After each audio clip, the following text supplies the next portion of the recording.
I'm Dr. Daniel Halleck, and welcome to the WiLD Conversation, where we make the best thinking in psychology, leadership, and organizational science accessible to leaders who are willing to learn and edit for their sake and for the sake of others.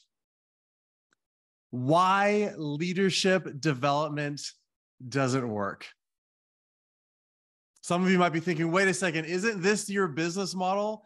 I mean, after all, your business is WiLD Leaders. Isn't that the economic engine, leadership development? Why leadership development doesn't work? I would say that leadership development does work, and it can be absolutely transformational in an organization. But often, unfortunately, it's a waste of time. Last fall, I received a text message from a very good friend of mine who's an executive in a business that you'd all recognize. And he sent me a text. He said, have you heard of the group XYZ, fill in the blank, will remain nameless? I'm in this senior leader training that they are facilitating with a very small group of leaders. And my soul is dying. And my soul is dying. My heart just breaks as somebody who's invested the last 17 years of my life in developing the capacity of deep-seated leaders, to hear that somebody I know who's really thoughtful, cares deeply about his people, wants to learn and grow, feels like he's in a gigantic waste of time that his company is making him do. And if you've been around the WiLD team for any amount of time, then you know that WiLD stands for whole and intentional leader development.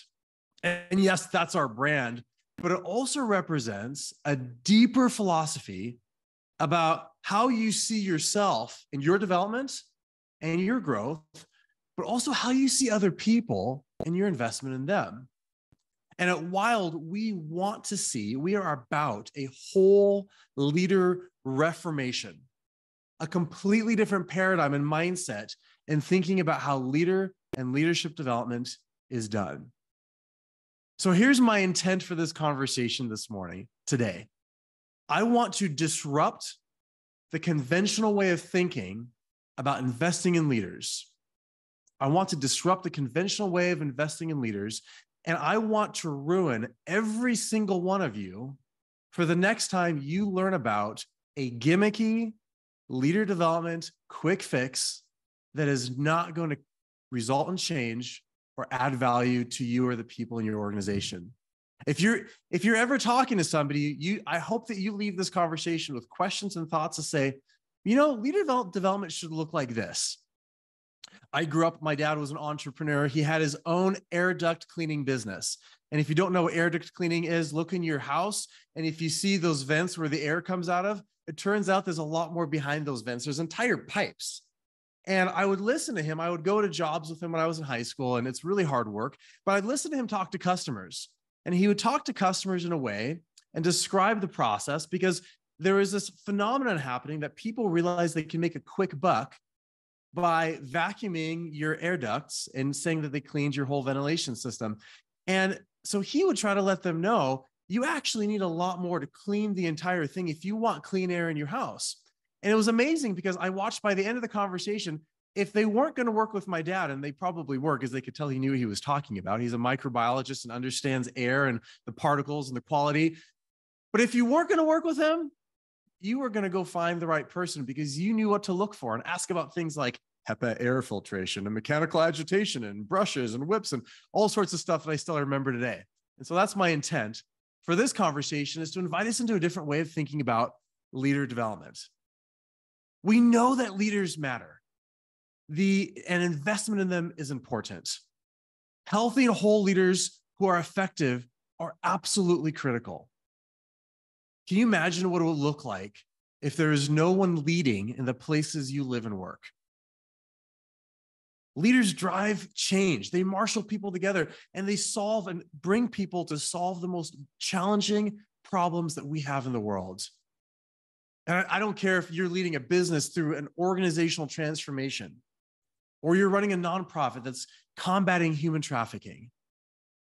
Every challenge you face, every opportunity in front of you, It's going to be fueled in some way by the courageous efforts of leaders like you. And you're going to undergo immense amounts of pressure, self-doubt, work-life balance, highs and lows to make that mission a reality. Leadership makes organizations work. It's not the only factor, but it's a fundamental factor. And we know this in organizations because in the US alone, there's over $166 billion, according to Forbes, spent on leadership development annually. And even in a downturn economy, when training and development budgets might be cut a little bit, executive development budgets still hold fairly stable. Even though leadership development doesn't always hit the mark, sometimes it can feel like my friend at sucking his soul, we still know it's valuable, and we still know that the capacity of our leaders and our alignment in our teams matters. So when leaders talk about leader development and why they do it, here's some of the things I hear. People talk about outcomes like trust or common language, psychological safety, alignment with our strategy, engagement and commitment, or increased performance. Leaders talk about culture and how do I create a healthy culture, and a place where people feel like they belong, and we retain the right people, and we collaborate, and we're resilient, and we have effective and healthy communication. And I say yes to all those things. But the reality is, those things, culture, belonging, communication, those are invisible things that when they're in place, move the visible. The unseen is often impacting the seen. And that's why the capacity of leaders and alignment together matters, because we know if we can move the needle psychologically on the invisible parts of who we are, the knock-on effect, the domino effect for everything else that we care about in our business or our nonprofit, your organization, wherever it is, changes. The problem is we don't always get to those pieces. We have nice experiences that don't always hit the mark. And we don't have a systematic approach for doing it. And so the first thing I want to share with you is that my conviction, our conviction at WiLD, is that we need a systematic approach for doing leader development. And I say system because we have a system for everything else in our business that works. You could have your playbook for how to market your process or take it to market and sell it. We have SOPs, standard operating procedures for how stuff gets done. We have regulations and policies and processes and plans for strategic planning, financial management, accounting, payroll. Everything in your business that works has some sort of system behind it. Now, I'm not saying those systems couldn't be better or we always need to fine-tune them, but there's a system for the things that work. It's documented. There's a plan and a process. It's not by the seat of our pants. But when it comes to developing leaders, which if you're here, you probably believe that's important, we almost never have a system for investing in the capacity of our leaders and their alignment together. We even have systems for the things that work in our life. We might not call them systems. We might call them your morning routine or your budget. Or we call our systems grocery day or Taco Tuesday. Or maybe it's an automated subscription to coffee or whatever else you need to fuel your life. We need systems for the stuff that actually gets done, and we create them. So here's the problem. Most leader development is what I call the conventional approach. So I want to contrast for you what I call conventional leader development versus whole and intentional leader development. And this is the conventional approach. This is why I believe leadership development doesn't work. And I'll be honest, I'm guilty of doing this in a lot of different places over my career. And this is why I'm here at the WiLD team. Because the conventional approach starts with piecemeal, one-off solutions. We give leaders a color, a number, a magic animal, and we call them developed, we put them in a box, and we send them off. Now you know which quadrant you're in. Go lead. You know your color. Put it on your cubicle so people know how to communicate with you. And don't get me wrong, I'm not decrying those processes. They're a nice starter. They're a great appetizer, but they don't solve the problem. And what ends up happening is most leadership development looks like leadership events because of that. So we take people offline, we fly them in from around the country. We take 3 days of meetings with a couple days of travel, and we bring people to an event. We play some mini golf, we have a good time. And don't get me wrong, it's a lot of fun. But those moments at the best are catalyst moments, and they're almost never followed on with an ongoing developmental process. My kids do martial arts, and I've taken them to martial arts camps because they train every week. Those moments are nice inflection moments, but if that's all they did, they would never learn whatever sport or activity they're trying to do. We know that for kids. Why do we do it for leaders? And by the way, we have a wedding planner on our staff, an event planner. So we put on a mean event. I love a good event, but they're catalyst moments. And we tend to put people in silos, in verticals. We assume that only the senior leaders can learn from each other. Only the emerging leaders can learn from each other. Oh, only new leaders can learn with and from each other. Only diverse leaders, however we define that, can learn from each other. Heaven forbid that sales might actually learn something from operations or vice versa, make the business better. And so leader development tends to be detached from the business. The biggest backhanded compliment I've ever received in my career in this work was I flew people from around the globe together for an incredible event. Top of a tower overlooking Puget Sound in Seattle, beautiful accommodations, the whole 9 yards, great content, thoughtful speakers, everything. One guy came to me at the end and he said this has been incredible, man. I did not want to come, I'll be honest. But this, you just knocked out of the park and I'm feeling good. And then he said this, but hey, I've got to get back to work. So I'm going to jet out a little bit early. And in saying that, the backhanded underlying assumption was that we did nothing of substantive value to his work. The only value was the networking and time to schmooze with the senior executive team. Valuable, but not a good reason to spend a couple $100,000. So success looks like a good story, and it's all about executive buy-in. Can I convince Mary to give money to solve the problem that she doesn't want to be a part of? And we build programs based on popular fads. What's on the cover of the New York Times best-selling books list? Let's build a leadership program around that. Being a little facetious, not too much though.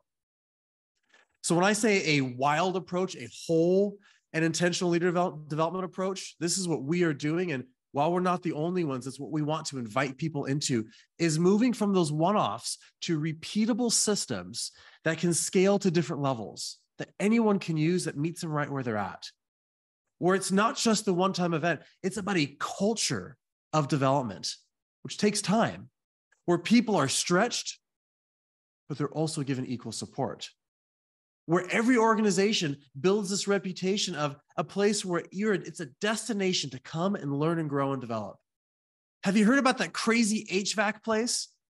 If you go there, they will invest in you from day one, and you're going to grow as a person. You're going to be a better mom and a better dad because you came to that business, and you're going to grow as a professional. And what if we could bring people across functions where senior leaders and junior leaders are learning from each other?